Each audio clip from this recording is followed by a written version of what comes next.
India के management के साथ बातचीत करते हैं। देखिए, चौथी तिमाही यानी कि क्वार्टर 4 रिजल्ट में रैलिस इंडिया का घाटा बढ़ा है। रेवेन्यू की बात करें तो वहां पे भी लगभग 1.5% से ज़्यादा की गिरावट देखने को मिली। नतीजों पर बात करने के लिए हमारे साथ जुड़ चुके हैं कंपनी के MD and CEO Gyanendra Shukla ji. Gyanendra ji, सुप्रभात, बहुत स्वागत है आपका सीएनबीसी आवाज़ पर।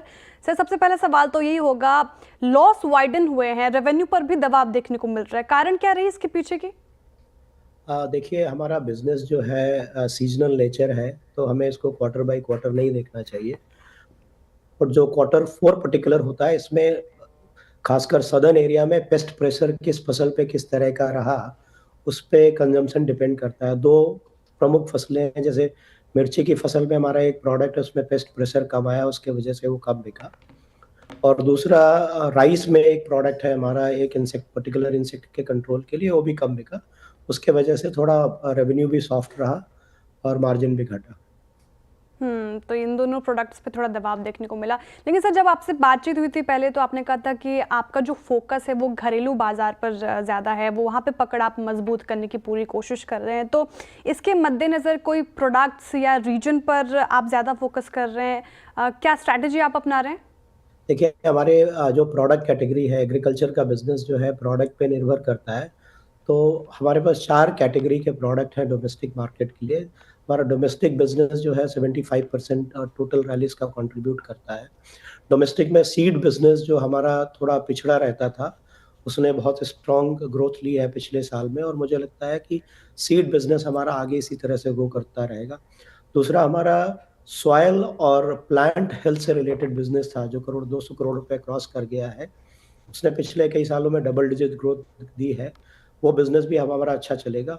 और तीसरा जो डोमेस्टिक क्रॉप केयर है, जिसमें क्रॉप प्रोटेक्शन होता है मोस्टली, जिसमें इंसेक्टिसाइड, फंजीसाइड, हर्बिसाइड होते हैं, उस बिजनेस में भी हमारे पास हर्बिसाइड कैटेगरी में कुछ कमजोरियां थी, कुछ सेगमेंट में हमारे पास प्रोडक्ट नहीं थे। तो अगर फोकस देखा जाए तो बीज का बिजनेस, सॉइल और प्लांट हेल्थ का बिजनेस, हर्बिसाइड का पोर्टफोलियो हम मजबूत कर रहे हैं। उसके अलावा जो फफूंदनाशक और इंसेक्टिसाइड का बिजनेस है, उसमें भी हम जहाँ पे पोर्टफोलियो गैप थे उसको कॉम्प्लीमेंट कर रहे हैं। उसके साथ साथ हम digitally led customer centricity programme चला रहे हैं, जिससे हम अपनी जो रिलेशनशिप है कस्टमर से बढ़ा सकें। कोशिश हमारी है कि हमारे जो फील्ड स्टाफ है वो 50% से ज़्यादा समय किसानों के साथ लगाएं, डिमांड जनरेशन एक्टिविटी में समय लगाएं। तो मुझे पूरी उम्मीद है, जो पोर्टफोलियो कंप्लीट करने के साथ किसानों के साथ रिलेशनशिप बढ़ाने से हम बिजनेस में अच्छी ग्रोथ देख सकते हैं। बिल्कुल सर। सर, आपने सीड बिजनेस की भी बात की, वहाँ पे एकदम दिख रहा है वो टर्न अराउंड भी अच्छा हुआ। 18 करोड़ प्रॉफिट बिफोर टैक्स रहा है दिस ईयर ऑल्सो। तो सर, इसके पीछे के की लेवर्स क्या हैं? क्या ये डिमांड है या इंटरनल एफिशिएंसीज है? ये इंटरनल एफिशिएंसी ज़्यादा है। कपास की फसल में हमने कुछ प्रोडक्ट नॉर्थ इंडिया में लॉन्च किए थे, वो हमारे बहुत सक्सेसफुल रहे हैं। इस साल भी उनका जो अभी का रुझान है बहुत अच्छा है। उसके अलावा हम मस्टर्ड की फसल में, बाजरे की फसल में और राइस की फसल में भी अच्छे-अच्छे नए प्रोडक्ट ला रहे हैं। और कपास की कैटेगरी में भी हम जो साउथ और सेंट्रल जो बड़ा बिज़नेस का एरिया है, उसमें भी नए प्रोडक्ट लॉन्च कर रहे हैं। सर, आपके प्रोडक्ट्स के बारे में पढ़ रही थी मैं, लाफा, ये न्यू लॉन्च्ड प्रोडक्ट है आपका। ये कैसे काम कर रहा है सर मार्केट में? कैसी इसको डिमांड को लेकर इसका इनिशियल कैसा रिस्पॉन्स रिस्पॉन्स है जी? लाफा जो है एक प्रोडक्ट कैटेगरी होती है नॉन सेलेक्टिव हर्बिसाइड की। वो स्टैंड अलोन इंडिया की सबसे बड़ी कैटेगरी है। उसमें हमारे पास कोई प्रोडक्ट नहीं था, तो इस प्रोडक्ट को हमने ऐड किया है और अभी तक का रिस्पॉन्स बहुत अच्छा है इसका।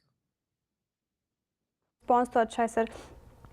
आगे सर, फाइनेंशियल 2025 की ही बात करूं तो क्या कौन चीज़ों को आप प्रायोरिटी पे रख रहे हैं? क्या आपकी स्ट्रैटेजी प्लानिंग है इसी साल?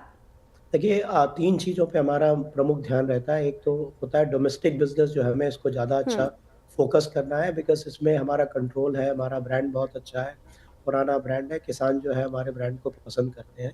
उसके अलावा हम कुछ ऐसी भी स्ट्रेटजीज़ में काम कर रहे हैं जिससे अपने खर्चे कंट्रोल में रख सकें। और तीसरा जो एरिया हमारा प्रमुख है, जहाँ पे फ़ोकस है, रिसर्च एंड डेवलपमेंट।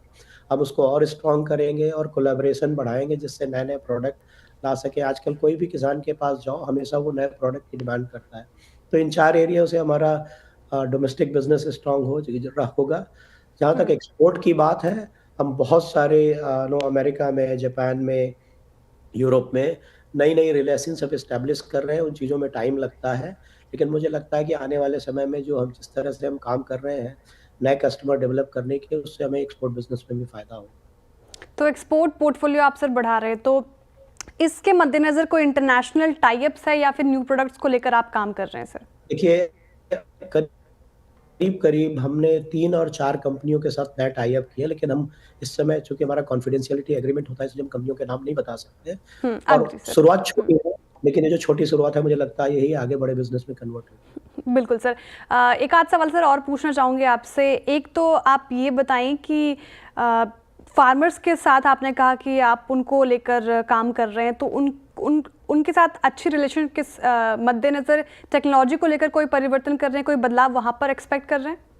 उस एरिया में हमारा फ़ोकस बहुत है। हम ये सारा प्रोग्राम जो है डिजिटल बना रहे हैं।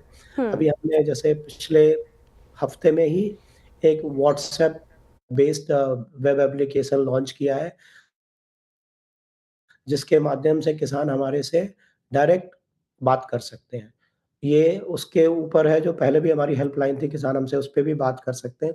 तो धीरे-धीरे हमारा लक्ष्य ये है कि कोई भी किसान जो है, हम हर किसान को उसकी खेत के मुताबिक उसको सलाह दे सकें, जनरल रिकमेंडेशन देने की जगह। बिल्कुल सर। आखिरी सवाल मेरी तरफ से सर, मॉनसून को लेकर एक्सपेक्टेशन सही है, सामान्य ही रहने की बात कही गई है। इसके मद्देनज़र फ़ाइनेंशियल ईयर 2026 का गाइडेंस कैसे देख रहे हैं आप? देखिए, जिस तरह से हमने पोर्टफोलियो इनिशिएटिव लिए हैं, कस्टमर के साथ अपनी नज़दीकियाँ बढ़ाने की कोशिश की है। कमोडिटी प्राइसेज़ भी अच्छे हैं, मानसून की फ़ोरकास्ट भी अच्छी है। मुझे उम्मीद तो है कि साल अच्छा जाना चाहिए, बाकी बहुत सारी चीज़ें होती हैं जो हमारे कंट्रोल में नहीं होती हैं, वो समय बताएगा। ठीक है, बहुत-बहुत शुक्रिया ज्ञानेंद्र जी, सीएनबीसी आवाज़ को अपना वक्त देने के लिए और तमाम सवालों के जवाब देने के लिए बहुत शुक्रिया सर। रैलीज़ इंडिया थोड़ा-सा लॉस वाइडन हुआ, तो थोड़ा-सा इस पे आप देखें, आज डेंट पड़ता हुआ नज़र आ रहा है। लगभग 5.25% की गिरावट के साथ रैलीज़ इंडिया कर रहा है कारोबार। Rajesh ji, rallies India outlook management की कमेंट्री तो स्ट्रॉन्ग ही नज़र आई, आपने भी सुनी होगी पूरी बातचीत। चार्ट्स पे कैसे प्लेस रही है? 1 महीने में पॉजिटिव रिटर्न दिया है, पिछले साल की बात करें तो निराशा हाथ लगी है, लगभग 9% की गिरावट। अभी क्या करना चाहिए जिनके पास रैलिस इंडिया है? डेफिनेटली होल्ड करना चाहिए। अगर आप इसका वीकली चार्ट देखें तो दिखता है कि 380 का लेवल था और 380 से वन वे करेक्ट हुआ था 200 तक।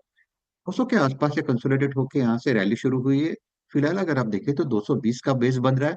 220 के ऊपर स्विंग ट्रेड पॉजिटिव होगा।